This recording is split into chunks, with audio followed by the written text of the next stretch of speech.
పల్నాడు జిల్లా క్రోసూరు మండలం పీసపాడులో ఉద్రిక్తత చోటు చేసుకుంది. పెదకూరపాడు ఎమ్మెల్యే కొడుకు కళ్యాణ్ చక్రవర్తి వీరంగం సృష్టించాడు. తొడకొడుతూ మీసాలు తిప్పుతూ హల్చల్ చేశాడు.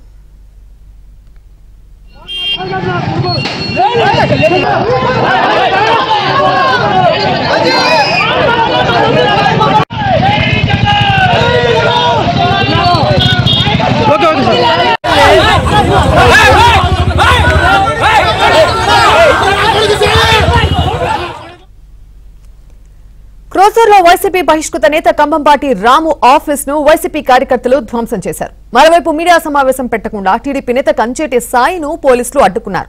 రహదారికి అడ్డంగా వాహనాలు పెట్టారు. దీంతో పెదకూరుపాడు ఎమ్మెల్యే అవినీతిపై చర్చకు తాను సిద్ధమంటూ సాయి సవాల్ విసిరారు. దమ్ముంటే ఎమ్మెల్యే అవినీతిపై తన సవాలు స్వీకరించాలని అన్నారు. ఈ నేపథ్యంలో ఎమ్మెల్యే కొడుకు కళ్యాణ్ చక్రవర్తి సాయిపై దాడికి వచ్చి వీరంగం సృష్టించాడు.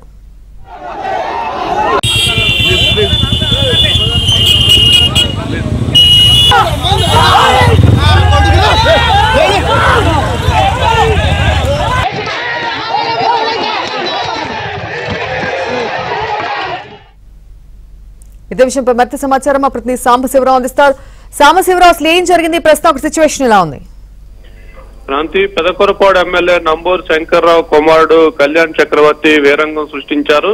నిన్న 2 రోజుల నుంచి పెదకూరపాడు ఎమ్మెల్యే నంబూరు శంకర్రావు అవినీతి ఆరోపణలపై టీడీపీ నేత కంచేటి సాయి మీడియా సమావేశాలు పెట్టాడు. ఈ రోజు అవినీతిని నిరూపిస్తారంటూ కూడా సమావేశం పెట్టడానికి ముందస్తుగా మీడియాకి సమాచారం ఇచ్చిన నేపథ్యంలో ఆ అవినీతి గతంలో అతను కంచేటి సాయి పెదకూరపాడు వైసీపీలో పనిచేసిన నేపథ్యంలో అతనికి ఎమ్మెల్యే అవినీతి చట్టం మొత్తం తెలుసు కాబట్టి అతను మీడియా సమావేశం పెడితే ఎమ్మెల్యే భాగవతం మొత్తం కూడా బట్టబయలు అవుతుందని భయంతో ఎమ్మెల్యే కొడుకు కళ్యాణ్ చక్రవర్తి ఒక 500 మంది వరకు కూడా పెట్టుకుని కర్రలు తీసుకొని కూడా ఒక రౌడీ మోకలు వచ్చినట్టు కూడా రావటం, క్రోసూరులోని సాయి అంచెడుగా ఉన్న కంభంపాటి రాము కార్యాలయాన్ని కన్సల్టెన్సీ కార్యాలయాన్ని ధ్వంసం చేయడం జరిగింది. అదే అనంతరం పేస్పాడు కంచేటి సాయి స్వగ్రామమైన క్రోసూరు మండలం పేస్పాడు గ్రామానికి 500 మందితో కర్రలు తీసుకొని కర్రను మారణాయుధాలు తీసుకొని వెళ్లి ఆ గ్రామంపై పట్టడం, గ్రామంలో సాయి దొరికితే సాయిని చంపేస్తామంటూ కూడా ఎమ్మెల్యే కొడుకు మేసాలు తిప్పడం, తొడలు కొట్టడం చేసిన నేపథ్యంలో గ్రామస్తులు మొత్తం భయాందోళనకు గురైన పరిస్థితి అయితే ఉంది. మరోవైపు పేసపాడు నుంచి క్రోసూరు మీడియా సమావేశం పెట్టి ఎమ్మెల్యే అవినీతిని బయట పెడతామని బయలుదేరిన కంచేటి సాయిని పోలీసులు రోడ్డుకి అడ్డంగా వాహనాలు పెట్టి అడ్డుకోవడం జరిగింది. సాయి కనుక మీడియా సమావేశం పెడితే ఎమ్మెల్యే అవినీతి భాగవతం మొత్తం కూడా బట్టబయలు ఉంది కాబట్టి ఆ మీడియా సమావేశం ఎట్టి పరిస్థితులు ఆపాలంటూ కూడా ఎమ్మెల్యే కొడుకు పోలీసులకు ఆదేశాలు చేయడం జరిగింది. ఎమ్మెల్యే కొడుకు ఆదేశాలతో కంచేటి సాయిని క్రోసూరు మీడియా సమావేశానికి వెళ్లకుండా రోడ్డుకి అడ్డంగా వాహనాలు పెట్టి అడ్డుకున్న పరిస్థితి అయితే ఉంది.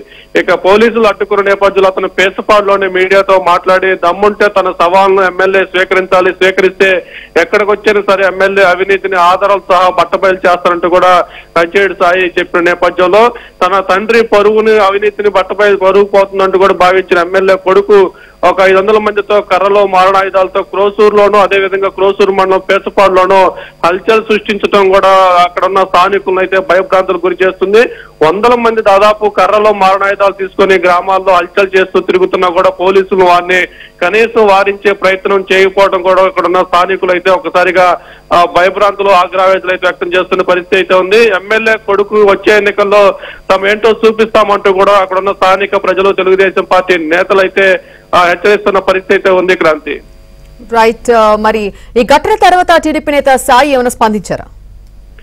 సాయి వాస్తవంగా ఈ రోజు సాయి స్వగ్రామం పేసపాడు క్రోసూరులో మీడియా సమావేశం పెట్టి ఎమ్మెల్యే అవినీతి నిరూపి ఆధారాలు బయట పెడతారని ముందస్తుగా సమాచారం ఇచ్చిన నేపథ్యంలో పేసపాడు నుంచి క్రోసూరు వెళ్లకుండా అతను పోలీసులు ముందస్తుగానే అడ్డుకున్న నేపథ్యంలో అతను క్రోసూరులోనే పేసపాడులోని మీడియాతో మాట్లాడి దమ్ముంటే ఎమ్మెల్యే తన సవాలుకు స్వీకరించాలి, స్వీకరిస్తే నేను ఇక్కడ క్రోసూరు కాదు ఎక్కడికి వచ్చి అతను ఎమ్మెల్యే ఎక్కడ ప్లేస్ డిసైడ్ చేసినా అక్కడికి వచ్చి తాను ఆధారాలు బయటపడతాను, దమ్ముంటే ఇట్లా దాడులకు రావటం కాదు, కొడుకైనా ఎమ్మెల్యే అని చెప్పి ఎమ్మెల్యే చర్చకు రావాలంటూ కూడా ఆయన మీడియాతో మాట్లాడిన పరిస్థితి అయితే ఉంది. ఇప్పుడు సాయిని పోలీసులు ప్రస్తుతం అదుపులో తీసుకున్నారు. అదుపులో తీసుకున్న సాయిని వదిలిపెడతారా లేక మరొకసారి అతన్ని జైలుకు పంపిస్తారు? గతంలోనే సాయి వైసీపీలో ఉన్న నేపథ్యంలో అతన్ని తప్పుడుగా కేసులు నమోదు చేసి పీడీ యాక్ట్ పెట్టి రాజమండ్రి సెంట్రల్ జైలుకు పంపించిన నేపథ్యంలో రాష్ట్ర ప్రభుత్వానికి అతను హైకోర్టులో కేసు వేయగా పీడీ యాక్ట్ ను కొట్టివేసిన పరిస్థితి అయితే ఉంది.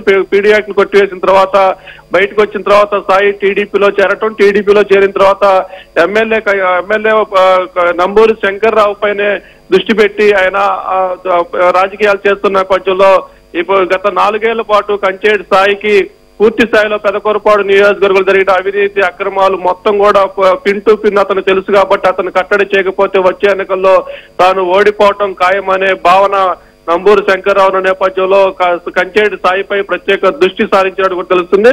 అయితే ప్రస్తుతానికి సాయి మాత్రం తాను సవాల్ చేస్తున్నాను, సవాల్ ఎక్కడికి వచ్చేది సరే నిరూపిస్తానని చెప్పి మీడియాతో మాట్లాడిన పరిస్థితి అయితే ఉంది. క్రాంతి.